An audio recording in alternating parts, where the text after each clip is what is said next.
Ren! Ransel! What? Hello, Day! Nagota ba ka niya, Day? Naghaling ko. Magluag ko dire kay kuan, mais ang kanon.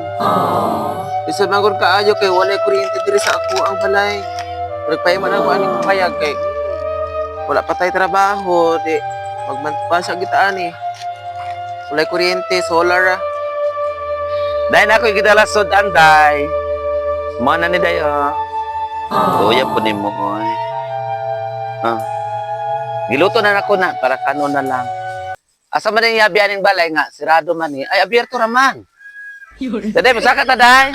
Ako nang gila kay kuan. Abierto raman siya. Tayaning, unay iro por saka di. Dini mabali, Day, imong hagdanan, Day. Dili ra paghinay ra. Hala, oy. Hala, kaluoy man yung tao. Ay, nindot na dire sa taas. Ano, kailangan ko kagmuon man.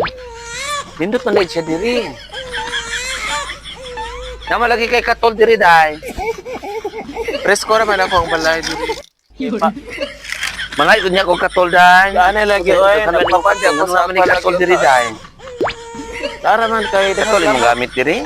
Oh, daghaglamok. Nagpakuan lagi yung tapo kay may ko ginabangan kapitan kay ako ang lipa eman ko diri tulo na pero wala pa man daw nagkuan pa siya og budget. May gianay na gani na oh. Sabi na kong imuhan ng kuan pod mga pamilya nagpuyo diha. Diri na ni makahadlok diri din mga hagdanan, Day. Mag-amping lang jud kay dili ta mag-amping na si mahugno. Na wala pa man ko kapalit kahoy. Ay, baga pangurog man akong tuod. Day, nagpangurog, Day. Wala ko'y kapalit kahoy. Ayuhon ra na ako. Na okay ra ka diri sa imong balay. Okay raman ko kay may pulo doon hamog kaayo diri presko. Tanagan ka diri. Dire ko maglungag kay para ang aso makuan pud ang lamok sa taas. Sudan ni mo sud anong gidala Kuya John. Alawa. Fried chicken og isda. Paniudto na rin ako panihapon. Salamat kay Kuya John. Dili na ko magsugba og bulad. Okay.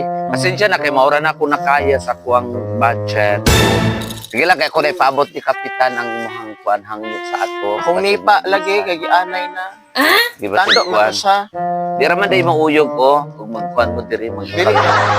Thank you. Kakilay mayong buntag sa tanan. So naday ta sa ato ang friend. Atong gibisita diri ang iyang kahimtang. Very humble friend.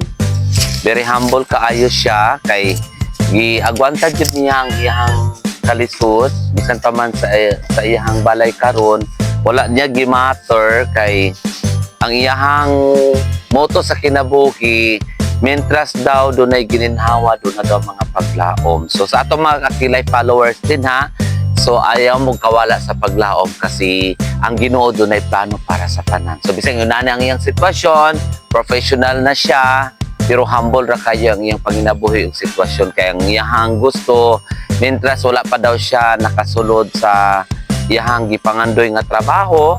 So magantot sa ingon ani nga sitwasyon. Kakilay, amping kanunay, I love you. Bye-bye! Thank you kayo. Ingat! Hello! La la la la la la. Salamat.